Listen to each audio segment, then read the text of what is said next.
মাকে সকালে কতবার করে বললাম যে তোমার শরীরটা খারাপ মা, আজকে তোমায় কাজে যেতে হবে না। মা তো আমার কোনো কথাই শোনে না কোনো দিন, শুধু কাজ আর কাজ।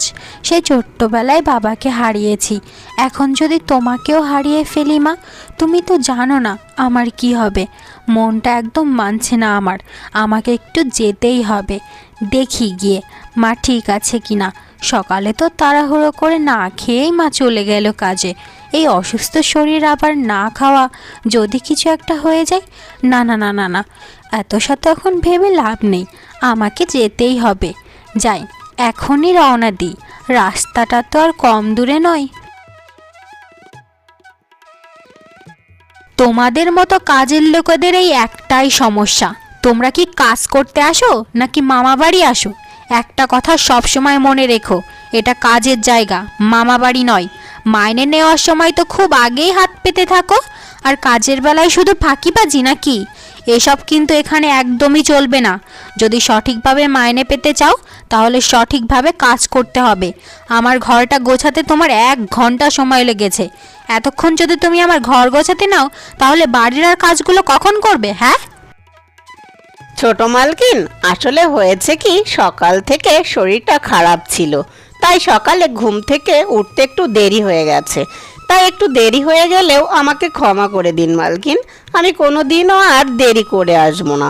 আর আপনি চিন্তা করবেন না মালকিন, আমি ঘরের বাকি কাজগুলো খুব তাড়াতাড়ি করে ফেলবো। আপনি দয়া করে আমাকে ক্ষমা করে দিন মালকিন। এটাকে ভুল বলে নাকি অপরাধ বলে? শোনো, তোমার ঘরে একটা মেয়ে আছে না, ওকে এখন থেকে কাজে পাঠাবে। যখন তুমি জানো যে 2 দিন পর পর তুমি অসুস্থ হয়ে যাবে, তাহলে তোমার ওই দস্যি মেয়েকে ঘরে রাখো কেন? আমি যা বলেছি তা অক্ষরে অক্ষরে পালন করবে, না হলে কিন্তু এই মাসের মাইনে বন্ধ। আমার মেয়ে লক্ষ্মীকে আমি কোনো দিনও মানুষের বাড়িতে কাজে পাঠাইনি। ছোট মালকিন, দয়া করে এইসব কথা বলবেন না। আমি কাজ করছি শুরু থেকে আপনাদের বাড়িতে, তাই আমি চাই না অন্যের বাড়িতে আমার মেয়েটা কাজ করুক। কাজের লোক হয়ে আবার আত্মসম্মান? এতই যতক্ষণ আত্মসম্মান, তাহলে ঘরে বসে থাকতে পারো না, এখানে কাজ করতে আসো কেন? এসব গরিব লোকদের দেখলেই আমার গাটা জ্বলে যায়, যত সব। ছোট মালকিন, দয়া করে আপনি একটু শান্ত হন, আমাকে একটু দয়া করুন। আপনি এভাবে রাগ করবেন না। ছোট মালকিন, আমি তো আপনাকে কথা দিয়েছি যে জীবনেও আর কোনোদিন দেরি করে আসবো না। তোমাদের মতো কাজের লোকেদের কথার কোনো মূল্য নেই, সেটা আমি খুব ভালোভাবেই জানি, তাই আমাকে তাই কথা দিতে এসো না। ছোট মালকিন, মাকে আপনি এসব কি কথা বলছেন? আর আমার মা আপনাকে কি এমন কথা দিয়েছে যে আপনি এভাবে রেগে গিয়েছেন? তুই আবার কে? তোকে তো চিনলাম না, আর মিনাকে তুই মা বলে ডাকছিস? তুই কি মিনার মেয়ে? হ্যাঁ ছোট মালকিন, এটাই আমার মেয়ে। মা, তুই এখানে কেন এসেছিস বলতো? তোকে কতদিন বলেছি আমি যেখানে কাজ করি তুই সেখানে আসবি না। এখন বাড়িতে চলে যা মা, আমি কাজ শেষ করেই চলে আসছি বাড়িতে। মিনার মেয়েটা এত সুন্দরী দেখে তো আমি হকচকিয়ে গেলাম। এত গরিব হয়েও এত রূপ লাবণ্য কিভাবে হয়েছে? ওকে দেখেই তো আমার মাথাটা ঘুরে গেল। এই শোন মিনার মেয়ে লক্ষ্মী, কাল থেকে তোর মাকে কাজে না পাঠিয়ে তুই কাজে আসবি। বৃদ্ধ অসুস্থ মাকে দিয়ে কাজ করাতে তোর লজ্জা লাগে না? গায়ে গতরে তো দেখতে তুই কম না, তাহলে কাজ করতে পারিস না? ছোট মালকিন, আমি তো কাজ করতেই চাই, কিন্তু মা তো আমাকে কাজ করতেই দেয় না। আসলে মা আমাকে অনেক ভালোবাসে তো তাই। কিন্তু মা, একটা কথা তুমি শুনে নাও, কাল থেকে আমি কাজে আসব, তুমি বাড়িতেই থাকবে। লক্ষ্মী মা রে, এটা হতে পারে না। তোকে আমি কখনোই মানুষের বাড়িতে কাজ করতে পাঠাতে পারবো না মা।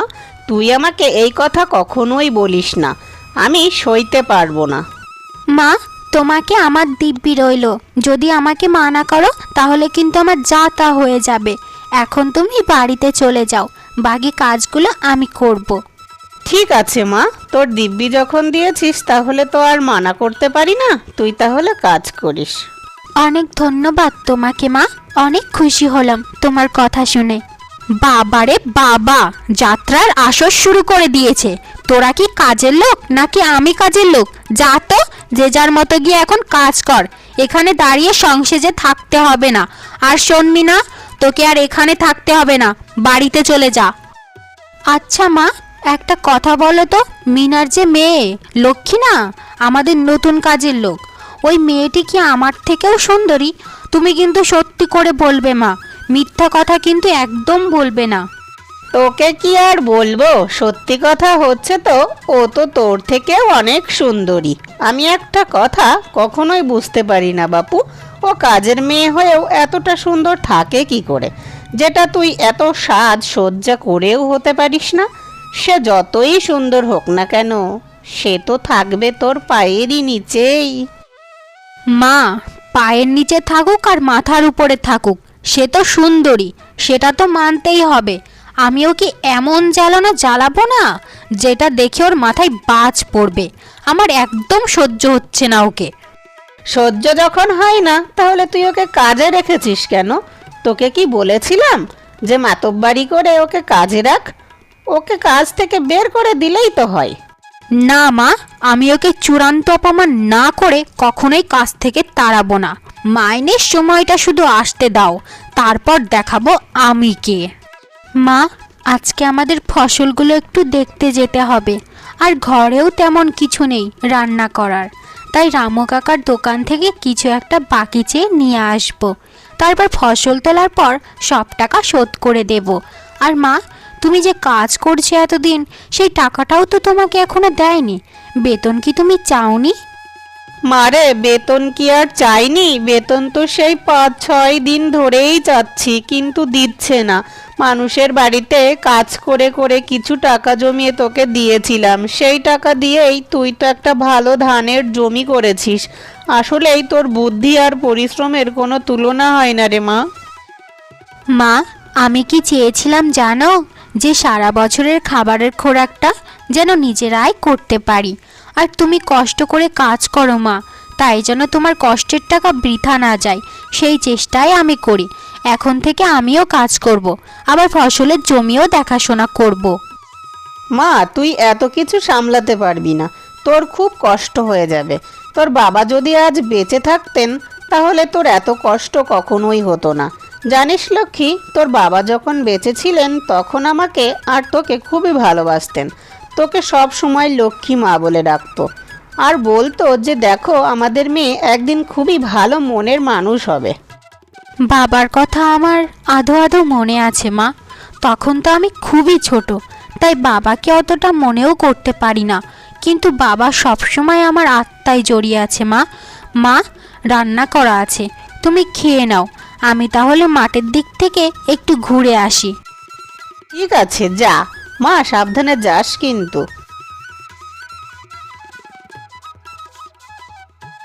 কিরে লক্ষ্মীমা, তোদের ধান তো খুবই ভালো ফলন হয়েছে।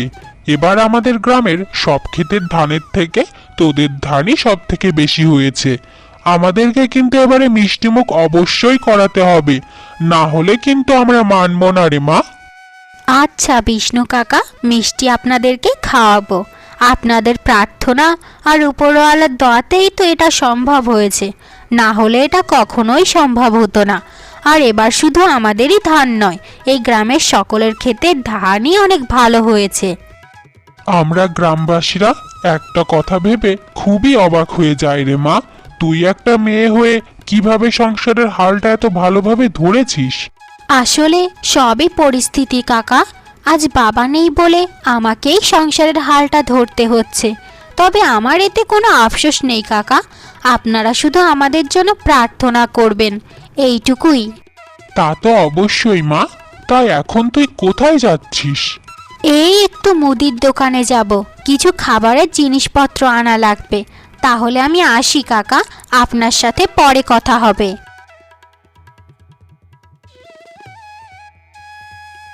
রামু কাকা, আমাকে কিছু চাল বাকিতে দিন তো, তারপর ফসল তোলার পর আমি সব টাকা শোধ করে দেব। আর কিছুদিন আগেও আপনার কাছ থেকে কিছু চাল আমি নিয়েছিলাম, সেটাও আমার মনে আছে কাকা। মারে, কদিন ধরে আমি খুবই অসুস্থ। তুই যখন আমার কাছ থেকে শেষ চাল নিয়েছিলিস, তারপর থেকে আর আমি দোকানে চাল তুলতে পারিনি। টাকা পয়সার বড্ড সমস্যা আছে মা। দেখ না, দোকানে কিছুই নেই তেমন, কয়েকটা বিস্কুট পড়ে আছে শুধু। কাকা, ঘরে একটা খাবারও নেই, মা যেখানে কাজ করতো সেখানে তারা বেতনও দিচ্ছে না। কি যে একটা টাকা পয়সার ঝামেলার মধ্যে আছি না, তা তোমাকে কি করে বোঝাবো। মায়ের শরীরটা তেমন ভালো নেই, এদিকে আবার ধান কাটার সময়ও হয়ে এসেছে। মারে, জীবন মানেই তো শুধু ঝামেলা আর ঝামেলা। তুই এক কাজ কর, তোর মা যে বাড়িতে কাজ করতো সেখানে গিয়ে টাকাটা চা, দেখ যদি দেয়। মানুষ যে এত নিষ্ঠুর কেন তা আমি বুঝি না বাপু। এই দেখ না, আমার ছেলেটা শহরে থাকে, আমার সাথে 3 মাস ধরে যোগাযোগ নেই। হয়তো সে যোগাযোগ নিজে থেকেই করে না, তবে আমি আফসোস করি না, কারণ সে যদি আমাকে ছাড়া ভালো থাকতে পারে তাহলে তাই হোক। কষ্ট নিও না মনে কাকা, সাহস রেখো, বিধাতা সব সময় আমাদের মঙ্গল করবেন। হ্যাঁ রে মা, এই আশাতেই তো বুক বেঁধে আছি। আচ্ছা কাকা, আমি তাহলে যাই, গিয়ে দেখি কাজের মাইনেটা দেয় নাকি।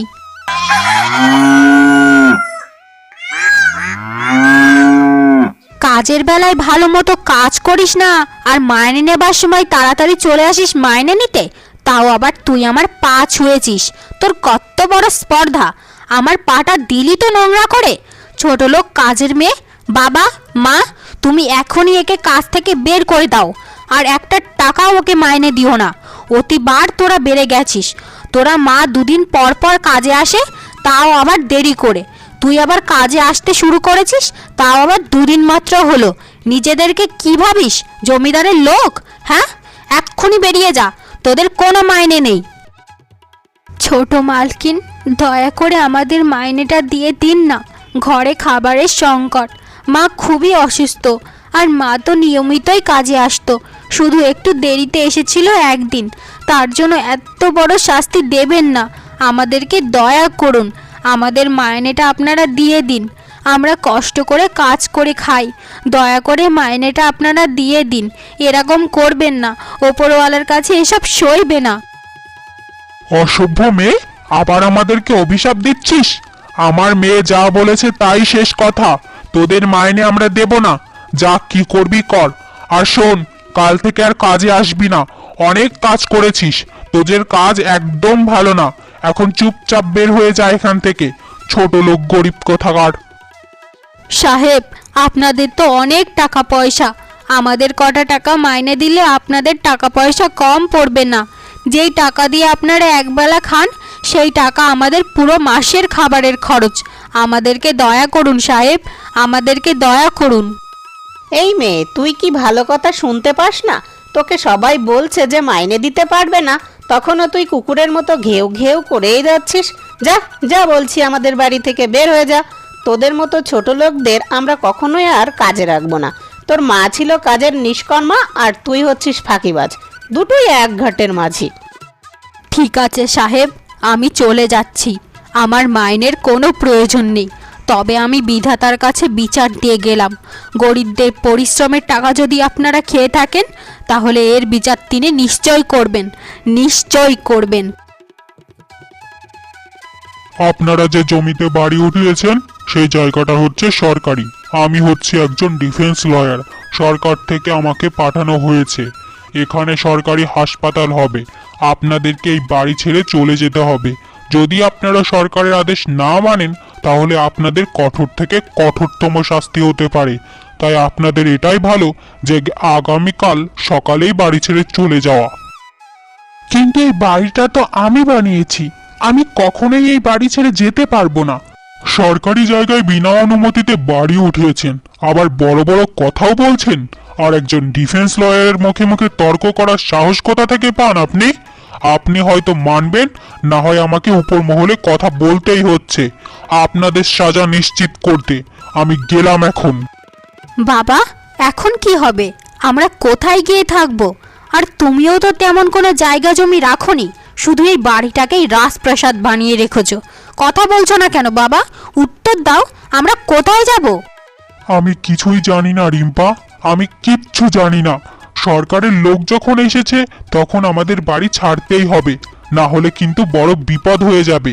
আমার মাথা কিছুতেই কাজ করছে না, আমি কি করব এখন? তুমি কি করবে সেটা কি আমরা বলে দেব? আমরা কোথায় যাব সেটা আগে বলো, আমি তো এখন চিন্তায় চিন্তায় পাগল হয়ে যাব। আমি জানি না আমি কি করব। তবে তবে আমার শরীরটা কেমন যেন করছে। তখনই বিমলবাবুর মাথা ঘুরতে লাগলো, শরীরটা খারাপ হতে লাগলো। হঠাৎ সে অজ্ঞান হয়ে সেখানেই পড়ে যায়। বাবা, ওগো বাবা, ওঠো না, হলো কি তোমার? হয়েছে? চোখ খোলো, বাবা। উঠছো না কেন?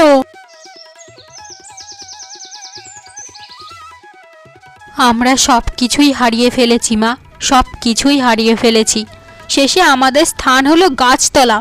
শেষে আমাদের অত সুন্দর বাড়িটা সরকারে নিয়ে গেল, আর বাবাও মারা গেল। এখন আমরা কোথায় যাব মা?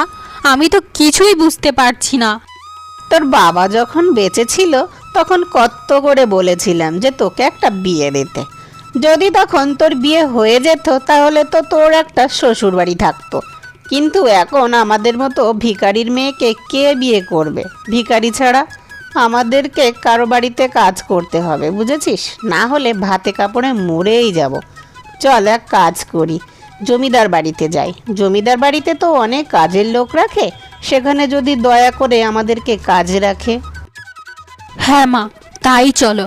আমার মনের কথাটাই বলেছো তুমি। আমিও এরকম কিছুই একটা ভাবছিলাম। আমাদেরকে এখন পরের বাড়িতে কাজ করা ছাড়া আর কোনো উপায় দেখছি না।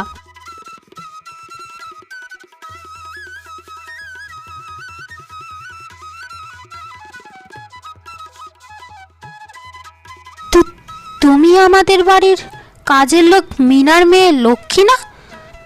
তুমি এখানে কি করছো জমিদার বাড়িতে?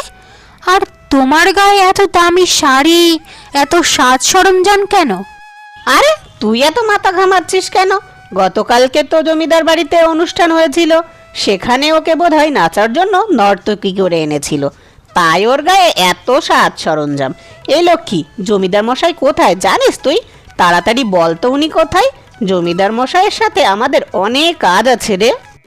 দয়া করে আপনারা একটু বসুন, তারপর আমি সব কথা খুলে বলছি। আপনারা যা ভাবছেন তা সঠিক নয়। আমি আপনাদেরকে সব কথা খুলে বলছি। একদম চুপ ভিখারির বাচ্চা!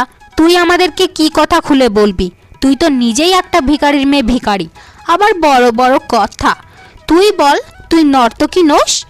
আর মা, আমার কি মনে হয় জানো, ওর গায়ের গয়নাগুলো সব নকল গয়না। একদম ঠিক কথাই বলেছিস, ওর গায়ের গয়নাগুলো সব নকল। আর আমরা তো অত কিছু ভাবছি যেন ওই এই জমিদার বাড়ির মালকিন। আপনারা একদম ঠিক কথাই ভাবছেন। লক্ষ্মী এই জমিদার বাড়ির মালকিনী। লক্ষ্মী জমিদার চন্দ্রপ্রতাপের স্ত্রী। আর আপনাদের এত বড় স্পর্ধা হয় কি করে একজন জমিদার গিন্নির সাথে এত উচ্চস্বরে কথা বলা? দেখে তো একদম ভিখারির মতো লাগছে। কোথাকার ভিখারি তোমরা? জমিদার মশাই, আমাদেরকে ক্ষমা করে দিন, আমরা বুঝতে পারিনি লক্ষ্মী আগে আমাদের বাড়িতে কাজ করত, তাই আর কি কি বলে ফেলেছি, আমাদেরকে ক্ষমা করে দিন দয়া করে। লক্ষ্মী নয়, মালকিন বলো, মালকিন। আমি তোমাদেরকে শাস্তি দিলাম। তোমরা জমিদার গিন্নির সাথে বাজে আচরণ করেছো, যার শাস্তি স্বরূপ তোমাদেরকে এই গ্রাম ছেড়ে চলে যেতে হবে। তাও এক্ষুনি, এই মুহূর্তে গ্রাম ছেড়ে চলে যাও, তা না হলে কিন্তু তোমাদেরকে শুলে চড়াবো। আমার এই গ্রামে অসভ্য মানুষের কোনো জায়গা নেই। যাও, যাও বলছি, এক্ষুনি এখান থেকে বেরিয়ে যাও।